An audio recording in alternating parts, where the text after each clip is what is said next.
Welcome all of you. In the last couple of classes, we discussed extensively analysis of the proton NMR spectra.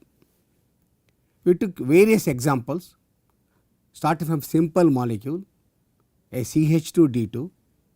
We simulated the spectra for different nuclei. Then we went to the real spectrum of molecules, right, starting from small molecules, simple spectra, and went up to little bit complex spectra.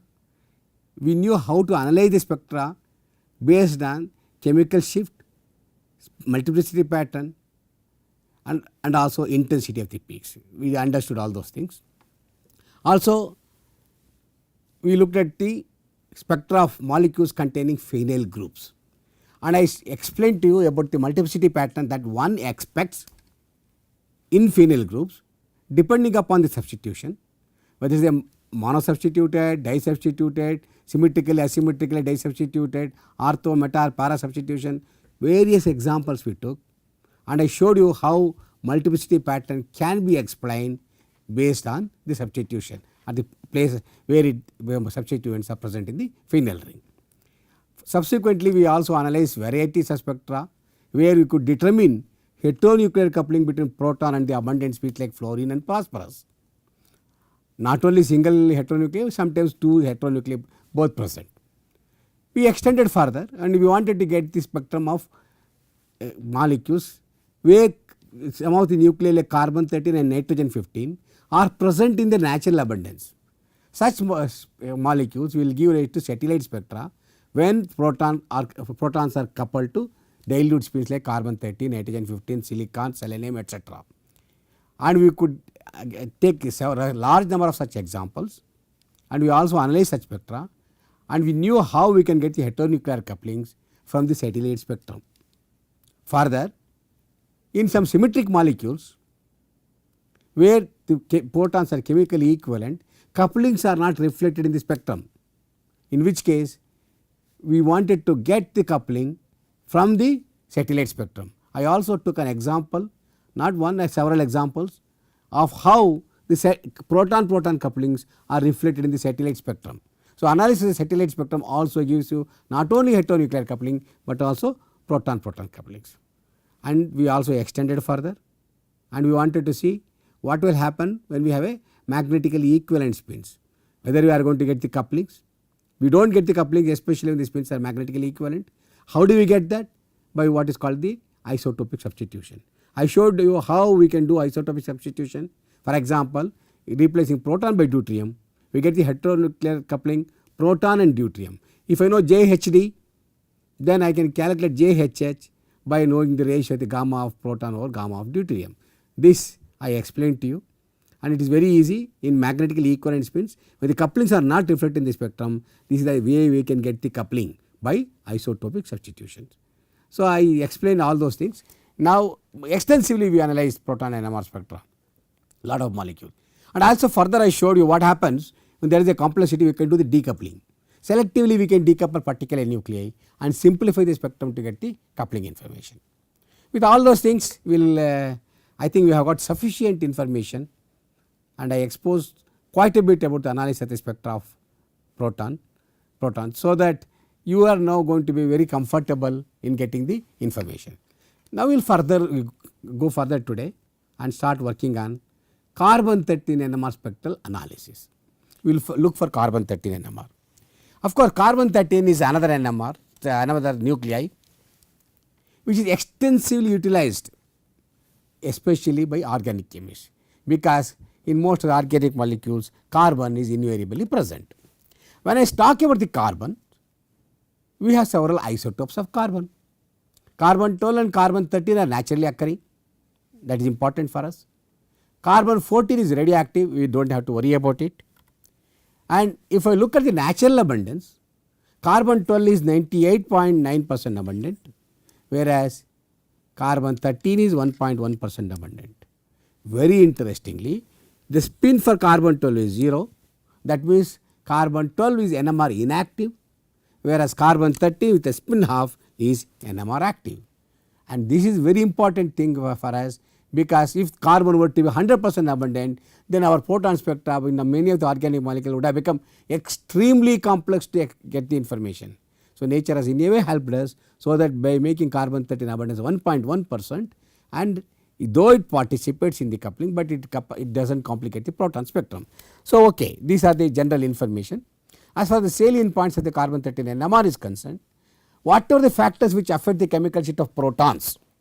We analyze chemical sheet of proton spectra. There are several factors, I said steric factor, isomeric effect, and also the electronegativity substituent, aromatic ring current, varieties of factors contribute to chemical shifts. So, all the factors which affect proton chemical shifts also affect the carbon 13 chemical shift. That is another important point. So, that is the thing we should remember. And the chemical shifts we are going to reference it with respect to tetramethylsilane in proton. Same reference is used for carbon 13 also. And interesting point we should know is, we discussed this when we explained about the chemical shift. Resonating frequency of protons is 4 times more than that of the carbon, or in other words, resonating frequency of carbon is 4 times less than that of the proton. Meaning, if I have a NMR spectrometer which is resonating at, let us say, 200 megahertz, where does proton resonate in that spectrometer? I mean, where does carbon resonate? Carbon resonates at 50 megahertz.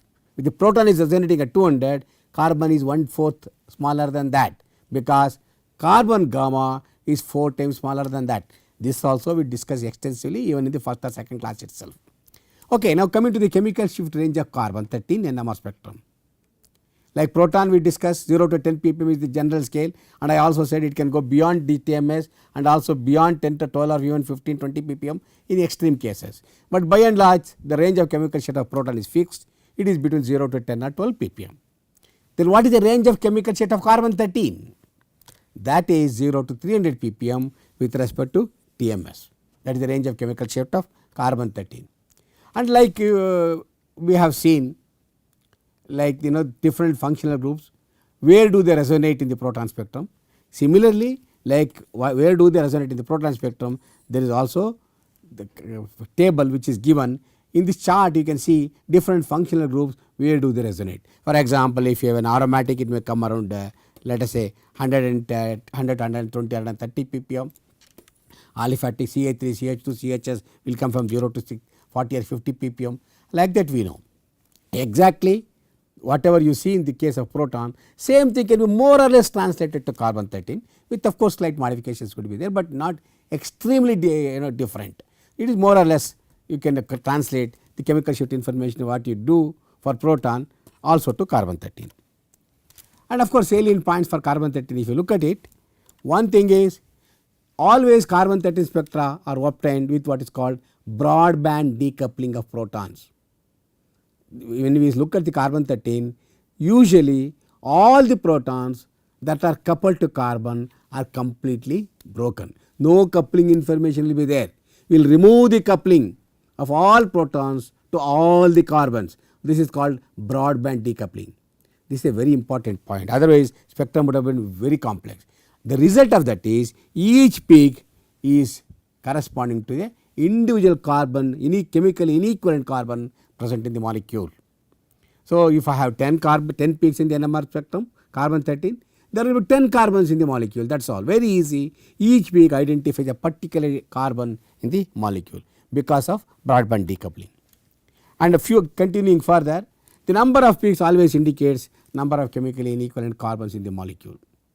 For example, there may be 10 carbons, but you may get 8 peaks. That means there are only 8 are chemically inequivalent. 2 of them somehow have chemical equivalence and they will be overlapping. So, number of peaks tells you, similar to proton, number of peaks in the carbon 13 spectrum tells you number of chemically equivalent carbons present in the molecule. One point you must always remember, I said all protons are completely broadband decoupled from carbon. That is fine. We are removing only carbon proton couplings, but we are not removing the couplings of carbon with other heteronuclei. That couplings are still reflected in the spectrum.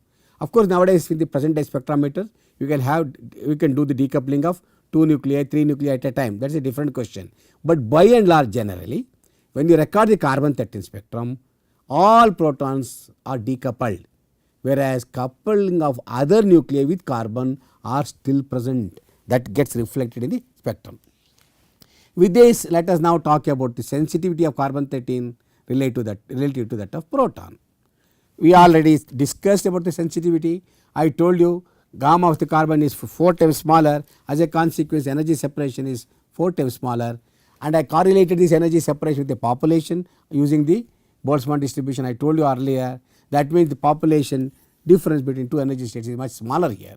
As the energy separation becomes more and more, population difference becomes larger. That is what I said. So, as a consequence, its sensitivity is less, 4 times less. But I also said gamma depends upon 3 other factors. It is gamma cube. It is 4 cube.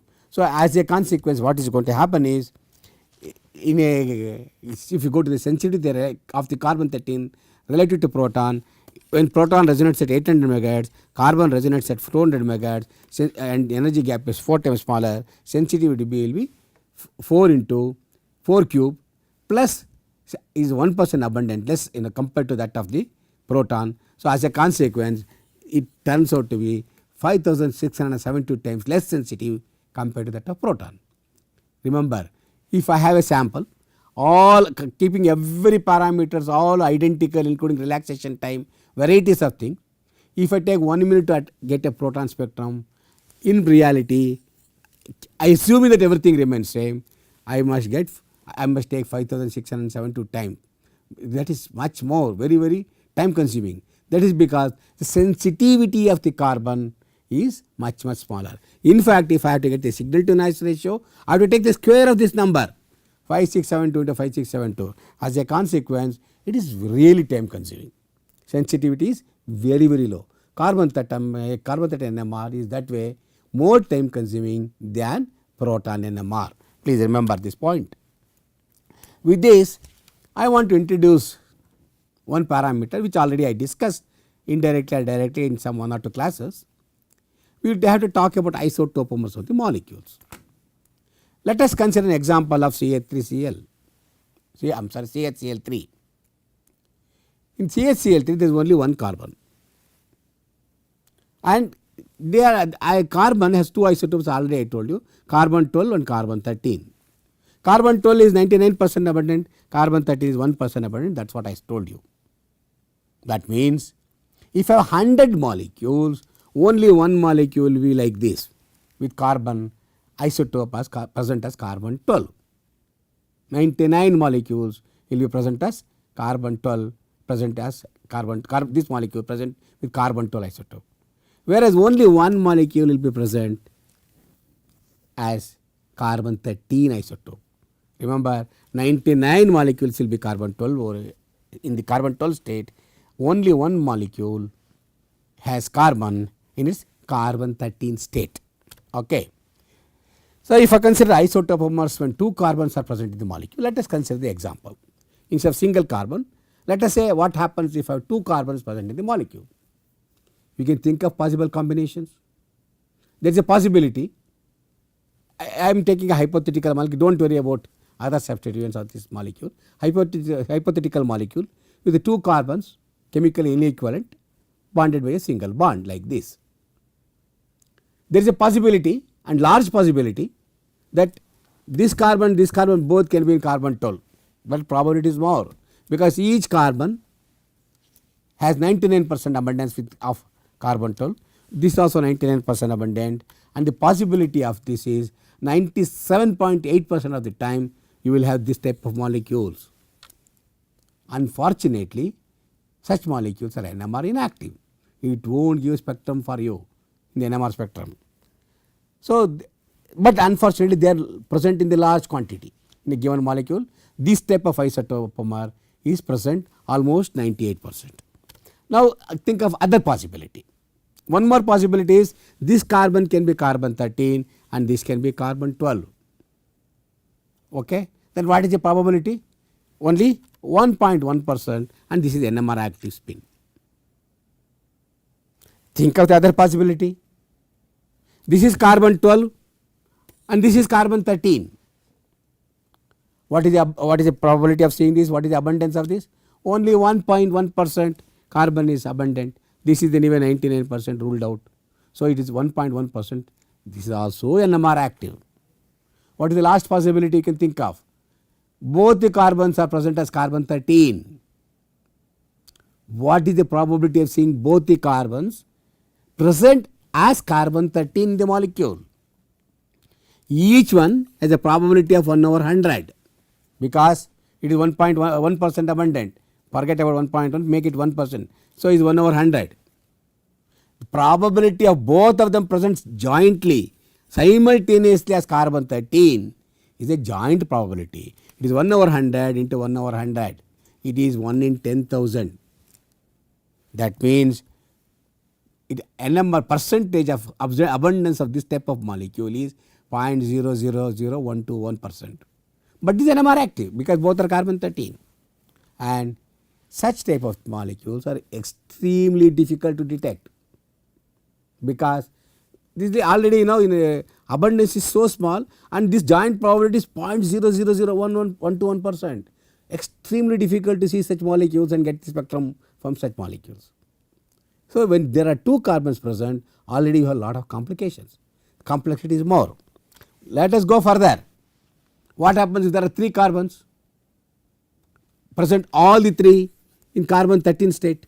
Think of a situation. Probability of all carbons simultaneously present as carbon 13 is 1 over 100 into 1 over 100 into 1 over 100, which turns out to be 0.501331. Look at it. This is a very, very small number. 0.501331 is coming into the picture. And nearly this is 1 in a million. If there are 1 million molecules present in your sample, there is only one molecule. The probability you will find is only one molecule where all the carbons are present as carbon 13. Extremely difficult. Forget about it. Now let us go to a complicated situation. In a given molecule, there can be organic molecule consisting of large number of carbons, 10 carbon, 15 carbon, 20 carbons, like that. Take another complex example where a hypothetical molecule like this, there are 6 carbons present here. I have deliberately chosen this. What is the probability of seeing all the 6 carbons in carbon 13 state? All carbons being in carbon 13 state. What is the probability? That is 1 or 1 10 to the power of 1 in 10 to the power of 12. 1 in a quadrillion. Imagine such a very, very, very small number. Almost 0.8 or 10 zeros followed by this one. That means 10 to the power of 12 molecules if they are present of this type of molecule. Only one molecule you can find which has all the carbons present as carbon 13. How can you see that? In 10 to the power of 12 molecules, only one. Already 10 to the power of 23 is Avogadro number of molecules. If you take Avogadro number of molecules, maybe 1 or 2 molecules will be there.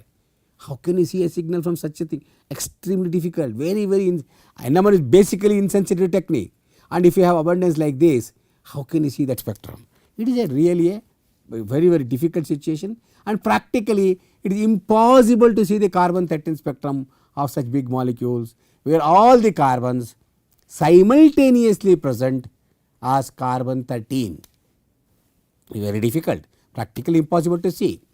Then the question one can ask, how can we see all the carbon peaks in a molecule containing large number of carbons? Theoretically, I showed you it is difficult, but practically we are seeing the spectrum. Go to take any organic molecule containing large number of carbons, 10 or 15 carbons, no problems. Go and take the NMR spectrum, you will get it. Then how can we get that? I just now said even with 6 carbons is 1 in a quadrillion. But how can we get the spectrum of a molecule, where carbon 13 spectrum, of a big molecule containing large number of carbons?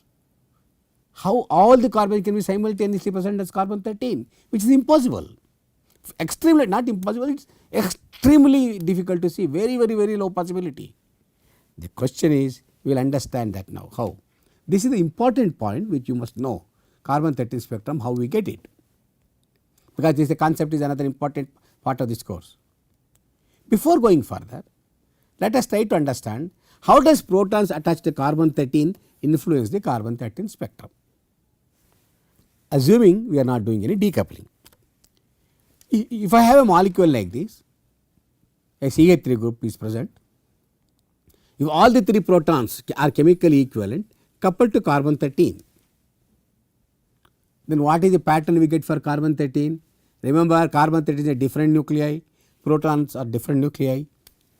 When these two can couple to each other, these are all magnetically equivalent, are chemically equivalent, doesn't matter whatever you take. When this coupled to carbon 13, what is the pattern you expect?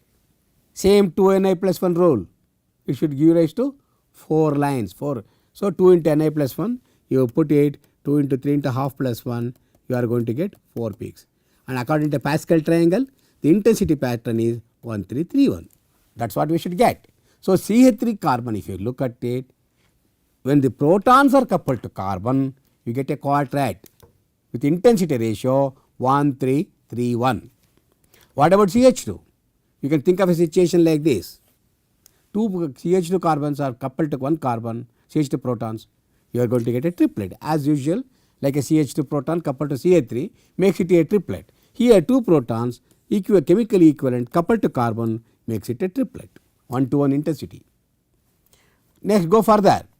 If I have only a situation where only 1 carbon is there which is coupled to only 1 proton, what is the pattern you expect? This is only 1 proton, obviously it is like AX spin system. This carbon will be a doublet.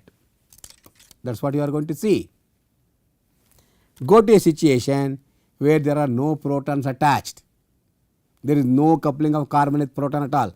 They are called quaternary carbons. Each carbon has 4 carbon bonds, none of them are attached to proton. They are called quaternary carbons. Such carbons give only a singlet because there is no coupling with protons. So, please remember, if I look for the carbon 13 coupled spectrum, CH3 group gives a quadrat, CH2 gives a triplet, CH gives a doublet, and a quaternary carbon gives a singlet. With this knowledge, take an example like this, a hypothetical molecule. If I have a molecule like this, you will simultaneously, if you take the record the spectrum of this molecule, you will get a quadrat for this, triplet for this, doublet for this, and singlet for this. Hypothetically, I have written this molecule just for you to get the feeling. You understand how the multiplicity of the carbons are there when they are attached to a different number of protons, different group number of protons when they are attached. This is what happens. With this knowledge, let us try to understand the carbon 13 NMR spectrum of ethanol. Very simple molecule. Ethanol has 2 carbons, carbon CH3 group and CH2 group. How do we get the carbon? First of all, let us understand isotopomers of isotopomers of ethanol. How many isotopomers of ethanol you can think of? 1 with both the carbons are carbon-12, that is what we said. In a molecule containing 2 carbons, our probability is 97.8%. You will not get spectrum from this ethanol at all, this molecule. You will 98% of the molecule will not give you any NMR signal. Okay, forget it. Come to other molecule. This CH3 can give a peak 1.1% NMR active. See, this carbon 13 spectrum can be obtained because of this CH3 group. Go to this situation. This CH2 carbon will give a peak, but this will not give me the peak. Again, this is only 1% active, 1% possibility. Go to a situation like this. Probability when both the carbons are present simultaneously as carbon 13. I told you this is probability is 0.000121 NMR active, but this is very difficult to see. The signal from this isotopomer is not easy to detect, very difficult to detect. So, we will forget about this because it is anyway difficult to detect. So, we have to worry about only this thing. We have to worry about only these two groups, these 2 molecules. Anyway, this is NMR inactive. So, what we will do is we will not worry about first molecule, we will not worry about last molecule here. We will only worry about only second and third molecule. How does the spectrum carbon 13 spectrum come? We will see. Already I told you, when carbon is coupled to proton, 3 chemically equivalent, when I take this molecule, I am going to get only a quartet. That is all. This carbon is not contributing. This is one isotopomer. Let us think of other isotopomer. Of course, this separation corresponds to this one bond carbon proton coupling. Let us consider other isotopomer, where this is, I am sorry, this should have been 13. This is 12. It is a mistake. This should have been carbon 13. CH2 is carbon 13. This CH2 carbon, in which you are going to get a triplet here. So, what is the separation? This is one bond, this carbon proton coupling. Okay, this is one bond, this carbon proton coupling. This anyway will not give you the signal in this isotopomer. You understood? Now, for two isotopomers, I got two different spectra. For this isotopomer, I got a quartet, and for this isotopomer, I got a triplet. But in reality, in a given sample, you do not have only these isotopomers and you do not have only these type of isotopomers. Everything is simultaneously present. All 4 types of isotopomers are present. First one you ignore, last one do not give signal, very difficult. Only these two will give the signal. So, in a given sample, because all the molecules isotopomers are simultaneously present, only these two give the signal. Okay, let us worry about these two. Then you may ask me a question, what about long range carbon proton couplings? For example, you consider a situation like this. When I am looking at this carbon, I look for only one bond coupling with proton. Since I am not decoupling, what stops me in telling this proton also can couple to this carbon? Possible. It is possible, it will couple. So, in reality, you will have the spectrum, one bond coupling of this carbon to this triplet, this here 3 protons will give you a quartet. But at the same time, these 2 equivalent protons, CH2 protons, they will split each line of the quartet into triplet. Remember, we understood the multiplicity pattern earlier. So, what is the type of spectrum you are going to get for this molecule?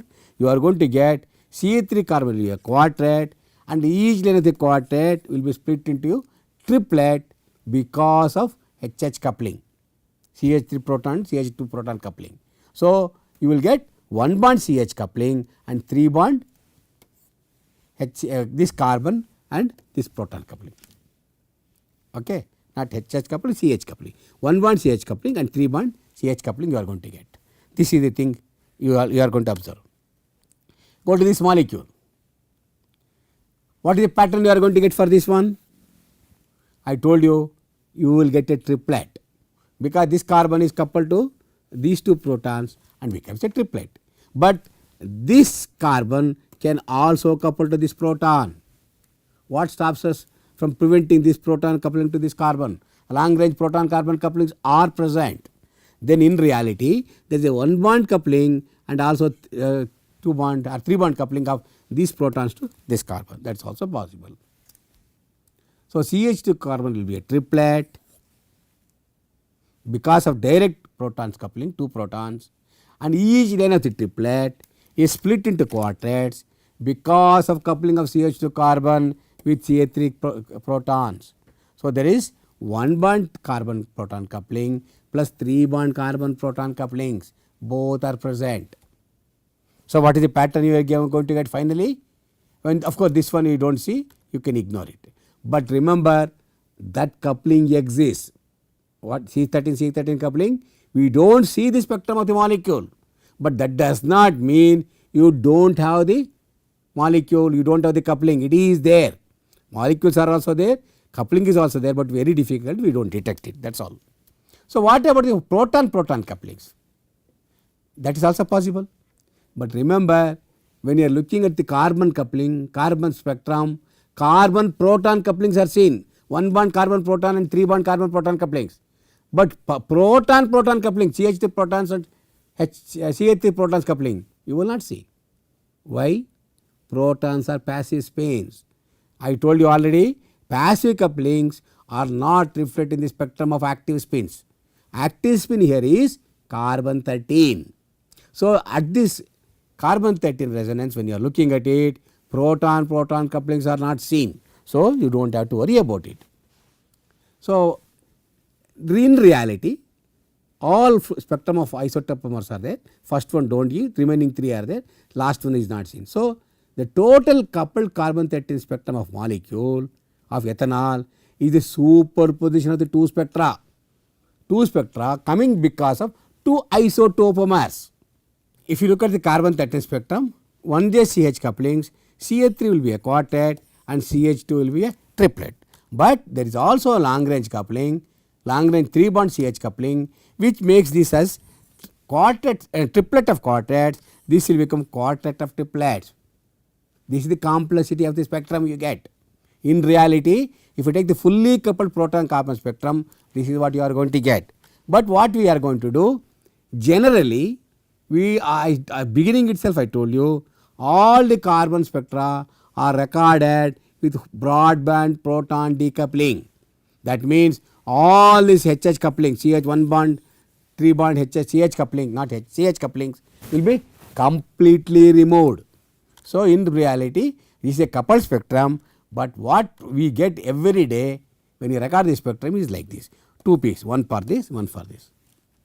Basically, we have reduced this complex multiplicities pattern into a singlet. Similarly, all this complexity will disappear and give a singlet. So, we are going to get 2 peaks for carbon 13, one for CH3 carbon, one for CH2 carbon. See, it is an ethanol molecule.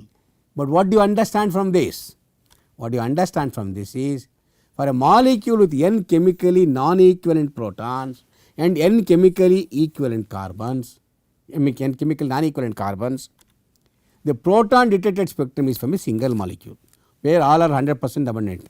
Whereas, for a molecule with n chemically inequivalent carbons, n isotopomers are there, each with a different isotope. There will be n spectra, each with a different isotopomer having carbon in different state, carbon 13 state. So, for example, I have n isotopomer. Each isotopomer will have one carbon in carbon 13 state. So, if there are n isotopomers, you have n spectra overlapped. So, carbon 13 spectrum is the superposition of spectra from n isotopomers. Please remember, when you record the spectrum of any given molecule, the proton spectrum is from a single molecule. But the carbon 13 spectrum is not from a single molecule. It is the superposition of the NMR spectra from all isotopomers present, n different types of isotopomer, which give rise to carbon 13, detectable carbon 13 spectrum. And that is what it is. And this is a simple example to show. In a diethyl phthalate, we have CH3 group, CH2 group. Okay, this takes some more time to explain. What I am going to do is I will stop here. I will come back and discuss this in the next class. But so far, what I was trying to tell you today is to introduce the carbon 13 NMR, which is one of the exotic nuclei which is used apart from carbon by most of the chemists. And I gave you salient features of carbon 13. Sensitivity is much low compared to proton, and resonating frequency is 4 times smaller than that of the proton. Always carbon 13 spectra are recorded in the broadband proton decoupled state, in which case each carbon chemically inequivalent present in the molecule gives only one peak. If there are n peaks in the carbon 13 spectrum, there are n chemically inequivalent carbons present in the molecule. That is what you should understand. And then I also said, if you have a molecule with n protons, the spectrum are n chemically inequivalent protons, the spectrum is from a single molecule. Whereas, if there are n chemically inequivalent carbons present in that, spectrum is not from a single molecule. Spectrum, carbon 13 spectrum is the superposition of this spectra of n different isotopomers, where carbon 13 is present in different places in each of these isotopomers. And that is the summary which I wanted to tell you. We will continue with this further discussion on carbon 13 in the next class. Thank you very much.